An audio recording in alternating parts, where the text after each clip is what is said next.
Can I kick it? Yes, you can. All right, not as cool as I thought it'd go, but it's all right. Hey, welcome back to Hear Me Out with Stefan Vandermolen.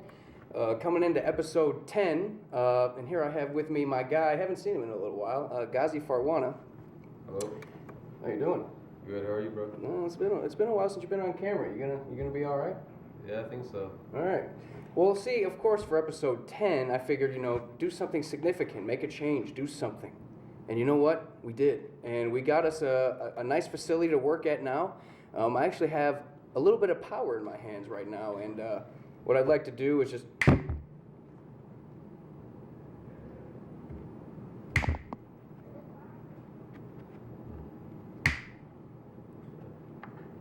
And back to normal. All right. See, we are now downtown at the Epic Center, actually right next door to where we were.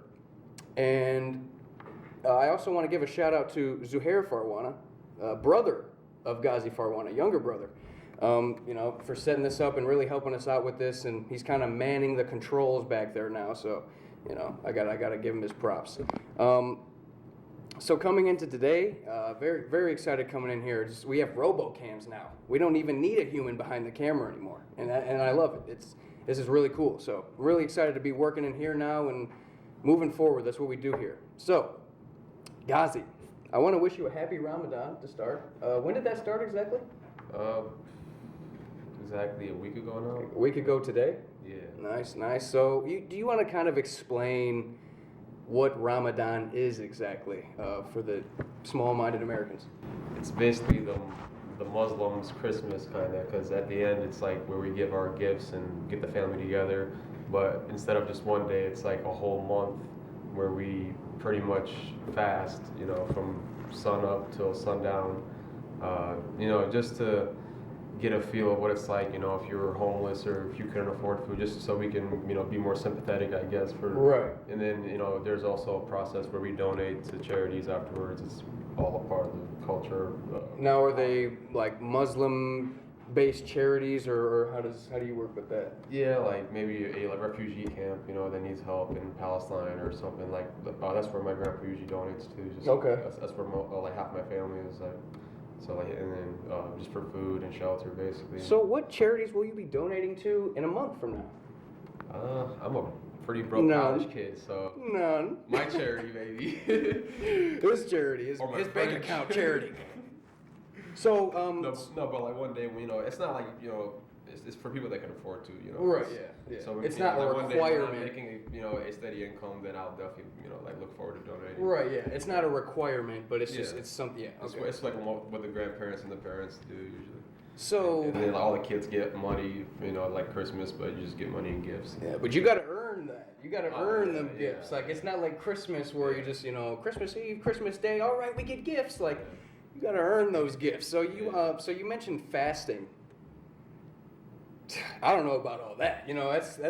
But yeah. I mean, I kind of do it, at work and stuff. But that obviously doesn't compare. You want to explain like how long do you have to fast?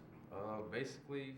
When I woke up at 5 and I just ate as much food as I can until about 5:30, and then so as soon as the sun comes up at 5:30, and then the sun comes down this evening at 8:30.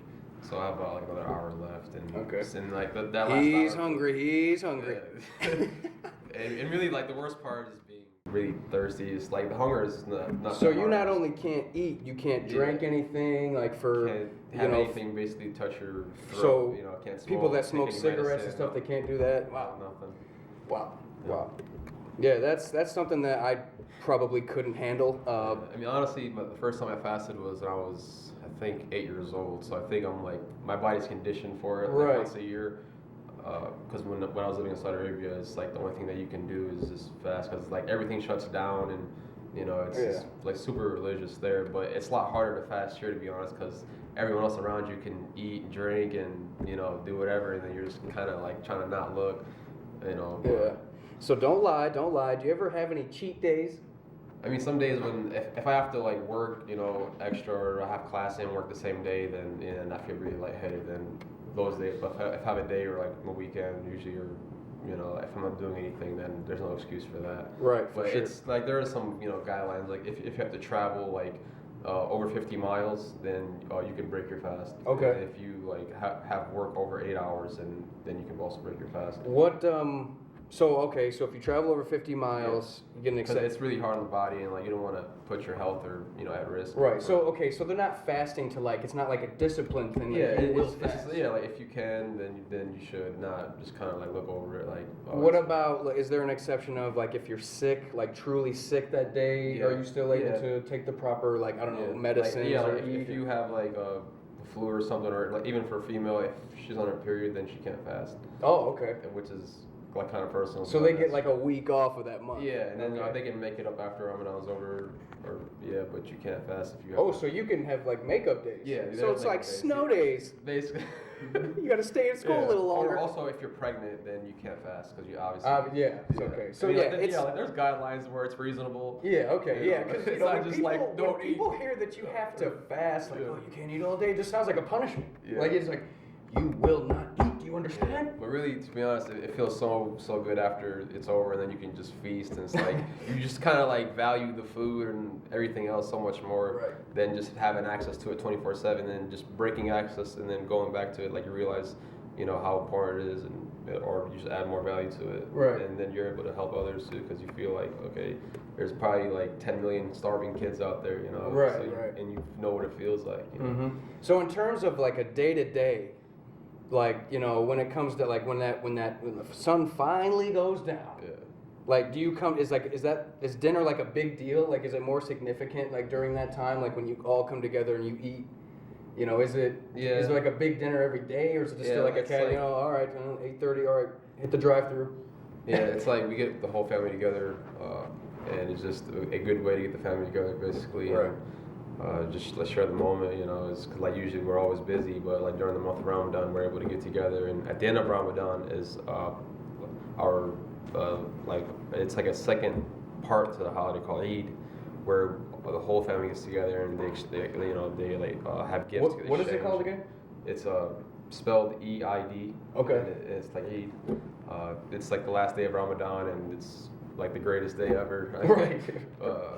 But that's when we just have the ultimate, get together and just eat as much food as we can and just enjoy the moment. Right. So like dealing with it over the years, obviously you've been working. You go to school. You have a serious agenda. How do you adjust your agenda to where it works for you with Ramadan and everything? To be honest, usually it's in the summer, so I would just sleep throughout the day. In terms of school, yeah. Yeah, like I would sleep till around maybe 3 or 4 in the afternoon, so I just wake up and I can just fast like 4 hours and then I'm good. Mm-hmm. But if I have to wake up early in the morning, then I'll just take a nap like later on afterwards. Yeah. But really, I just try to sleep as much as I can and just Right. like stay indoors where it's like air conditioned, and like being outside, you like get dehydrated a lot faster. Right. But yeah, just like staying indoors basically. Well, I have a little story. Actually, me and Ghazi we worked the same job, twice? Going back to McDonald's back in the Dizzy. Oh yeah. 16 years old, only job you can get really. And then we also worked together at a casino here in Michigan. And we were both bussers in one of the restaurants there. And it was I started maybe a month before Ghazi, and the first shift I got put on was the graveyard overnight. And bussing overnight, it's terrible. It is. It really is. Like, okay, at 3 a.m, yeah, here comes the rush. But anyway, so Ghazi comes in, right, and Ramadan starts shortly after he begins. And so he goes up and talks to the manager who makes the schedule and, does all that. And he asks, well, I have Ramadan coming up. Can I switch my shift to the graveyard so I don't have to, worry about, I can eat at work, I can drink and everything. Well, that was my shift. That was my shift. And Chris just gave it to him, the manager. Just gave it to him. Didn't even ask me about it. I was a little upset. I had to adjust completely already that, working a graveyard isn't already enough. I honestly thought that was doing you a favor because like who wants to work that? But like it was gonna help. I was gonna help my fasting, but so like I was finally getting used to that terrible shift, and then all of a sudden it's like, oh. Wait, did you switch back? Or Nope, never you just did. Quit after that. Or Yeah, I just quit. Yeah, we both just quit after. I don't need that 2 place. months later. I just quit. Yo, yeah, we're getting money now. Right, yeah. So So how does one participate in Ramadan? No, I'm just kidding. I wouldn't do that. No way. No way. I wouldn't do it. I mean, unless there's other cultures or religions that have some sort of fasting where they can only just drink. I think it's in the Jewish religion or something like that, where they have like a 2 week. Adam, is there a confirmation on that back there? Or I don't know. It was some kind of like. That's I an don't know. authentic Jew right But there. they have like it's only 2 weeks and you can't eat for the day and just drink water basically. Okay. Like I mean like it's not anything that's like foreign, you know, like people fast, you know, here and there just for their diet or something. I mean, I'll meet you But halfway. not for a religion. I'll meet you halfway. You know, some days I might, be there with you till about 4 o'clock. then I gotta go eat. So, I'll try to work with you. I haven't eaten all day right now. So, am I participating in Ramadan right now? Well, you probably had some water earlier, so. I did. Gatorade. Guilty. Yeah. Guilty. Gatorade. Yeah. You can't go wrong with cool blue Gatorade. But yeah, okay, we're gonna move on now. All right, so now we're gonna be switching gears a little bit. I don't really need Ghazi anymore, but I have just a way to get him off. Oh, here's a little hydration. Man. It's been all day. Please, Come on, Ghazi. Say Come on, it, water. Come on, Ghazi. Water. All right, get out of here. All right, man.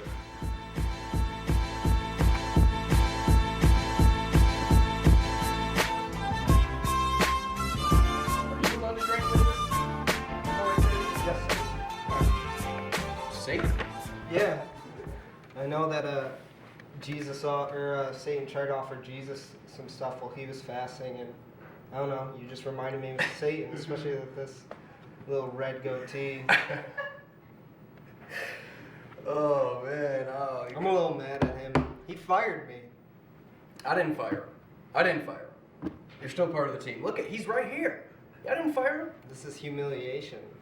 You called me on the show just so you could be a jerk, so you could make fun of me, and just so you could just be like those racists who are supporting that white guy in I think Charleston. he got all his fun with the bet video that just came out. So, whatever I decide to say about him, like I'm allowed to say, it's okay. You had your fun. Now it's back to normal, back on track. I run the show. Moving on. Switching gears a little bit, we're going to get a little bit more serious with this one. You have said switching gears twice now. Yep, because we are. Good transition phrase, just like a car. Oh, yeah. Just, transition. Mhm. Can't beat that. So, something that's really hot in the news for all the wrong reasons as of late. I'm sure everyone's heard about the Charleston, South Carolina shooting. I don't remember this guy's name. I really don't want to remember his name. I have no reason to want to. But the story was that he went to a church and he shot 9 people, and all 9 of those people were black. And it was only for the reason that they were black. And it was also talked about, because obviously they did investigations on this and they've come up with a lot of different stories. But I suppose that he basically orchestrated this whole thing. He wanted to start a race war. He even said that it was something that he felt he had to do. He said something along this being blatant, obviously racist.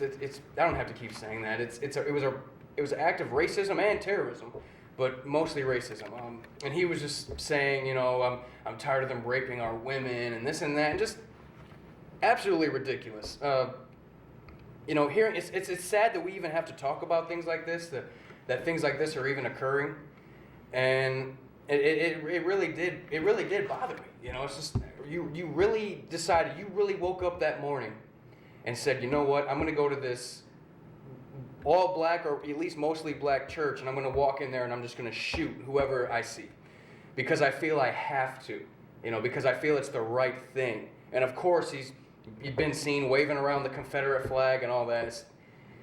I find it ridiculous. And in terms of the media spin on it, I really had a problem with. I have a problem every time when something like this comes up, and it just seems like the media likes to put things into categories. Whenever something like this happens, say, a black person shoots and kills someone, oh, it's got to be gang related. If a white person does a mass murder, obviously just like what happened, oh, he must be crazy, he must have a mental illness. You know, that's the white thing, that we're crazy, we're the crazy ones. You know, we have mental illnesses, and we can't control ourselves. That's complete BS. That's like, why are we making excuses? Obviously, white America likes to, make white people look as best as they can all the time, no matter what, which is ridiculous. And, more in the media thing, if a Muslim, is in the news for anything negative, say something, we automatically think terrorism. It's like, they don't want us to use our brains. They don't want us to actually look into these things and find out what really happened and why. No, we're more worried about their race, their background, where they come from, and just kind of charging it to, those certain categories. Like I said, white is the crazy mental illness. Black is the gang-related, they're all criminals, and then Muslims, terrorism. It's really ridiculous. How did you feel about that? Just briefly hearing about what happened in Charleston about a week or two ago. How do you feel about that? I just think I hate when people die. For no reason. None of them did anything. Yeah, no, I mean, it is really messed up. And Annie, my girlfriend, her supervisor for a class that she has right now, the supervisor had an aunt and a nephew, of the supervisor who died in the shooting. So, yeah, it's pretty crazy.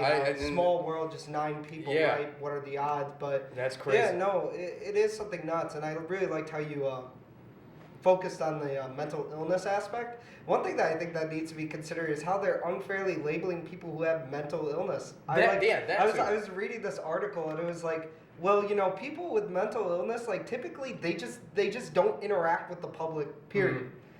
So, and then the only time that the public ever highlights them is when there is this type of shooting. So let's say you have schizophrenia. Let's say you have like a mental disorder. Thing is, you can't just tell someone, hey, I have schizophrenia. Right. What's the first thing you're going to think? Yeah. Oh, that person's going to shoot me, or he's going to go shoot up a school or something like that. It's unfairly labeling them, but just the idea that what bothers me the most is that, if they're going to say that mental health is an issue, fine, do a little more in-depth study of it. Exactly. At least talk about the aspects of mental illness. That's the thing. It's like with all these media outlets, they do like to categorize, and they don't like to really go in depth with anything that they're talking about, really giving the facts, really getting in experts to really give their side of the opinion. Yeah. And I'm just going to be honest, I am not an expert in this issue. No, neither am I. It's just messed up. It's just a and I'm matter just of here humanity. telling you that this is how I feel. He's here telling you how he feels. And the thing is, how do you feel? Are you sick of it? If you're sick of it, then go protest. Go do something. Go stand up and take action. Don't just sit there and be like, I happen to agree with this side. That's what they want you to do. The reason why they put these categories is so you could just be quiet and be like, I support brains. this team. I support this team. Screw any form of team. Just go out there and just explain how you feel, whether it's through art, whether it's through, speech, whether it's through silence. Silence can go a long way. But just whatever you feel is necessary, you have to go out there and you have to do it. You have to change the world by yourself. And maybe if your cause is good enough, people will join. But you do you. Just do you. The thing that I have the biggest problem with, and it's not only like a race, it's just a humanity issue. These are 9 people who didn't deserve to die died, and that is a problem. Whether they're black, white, whatever, it doesn't matter. That's a problem. It's just a humanity thing. Like, is that really happening? Doesn't matter if black or white. And to touch back on the mental illness thing, people that really have mental illnesses usually aren't going around just kind of throwing it out there, like using it as excuses and stuff like that. And I really have a problem that, of the three examples that I explained earlier about the white, black, and Muslim thing, just to, be quick about it. Why is it that for the white race, when it comes to, why they did it, it's more of like making an excuse for them. You know what I mean? Like, to try to cover it up and make it seem like it wasn't really their fault. They didn't know what they were doing. Whatever, you know what I mean? But with the other things, the gang banging and the terrorism and all that stuff, that's just all like, well, that's just what they do. That's just what they do. They're just bad. And that's like, why are white people always like getting stuck up for? You know, and I guess that's just the kind of spin that they put in the news, because honestly, a lot of the news is run by, I would say, white America. And when people, okay, and this is, you know, people wonder, you know, and some of my favorite rappers they get very political, you know, like Jay-Z, Kanye. They have, Oh, you like Jay-Z? yeah, I do. Yeah, I No, do. that's weird. But, you know, anyway, and they make references to, you know, white America and basically saying screw them, like they're so simple, narrow-minded. And it's like, when I hear that, I don't get offended, because I don't represent white America. Now, I am white and I live in America, but the two things are different. And how I feel that is that white America is like your old white Republican, very, you know, conservative, very, you know, obviously racist, and only really looking out for the white people in the nation, community, whatever. I have you know, and like I said, I don't take it personally, because I don't stand for that. I stand for people as a whole, just humanity altogether. But I don't just stick up for white people because they're white. Now, if he was white, and I really feel, after hearing all the information, the investigations, that he really didn't know what he was doing or something, then that's a whole different story. Then I would defend what I really think is right. But in terms of just kind of making the excuse to cover it up, oh, he didn't know what he was doing, he has a mental illness. Oh man, it's BS. It's all BS, and I really don't like.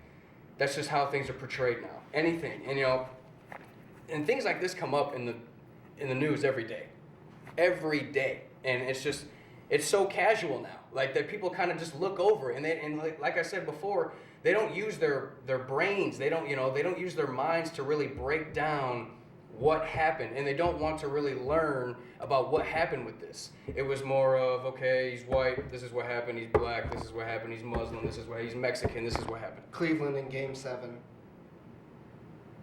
Anyways, so yeah, it's really frustrating. It's something that I really felt like I had to put my 2 cents in on. And like he said, we're no experts with this at all. You know, this is just the way we feel. This is just how we think the world should work, and that is how the world should work. It's just, if you did something wrong, why did you do it? You know, what are the facts? Not, you know, what are we portraying here? He did that. We just need to stop being so simple about it. Let's do our own research on it. Let's look into it ourselves. And that's what I do. You know, I like to keep an open mind about things like that, because that's what you need to do. You can't get far in anything, life, anything, if you're not open-minded. And yeah, that's just how I feel about it. And that's it. That is what it is. That's the end of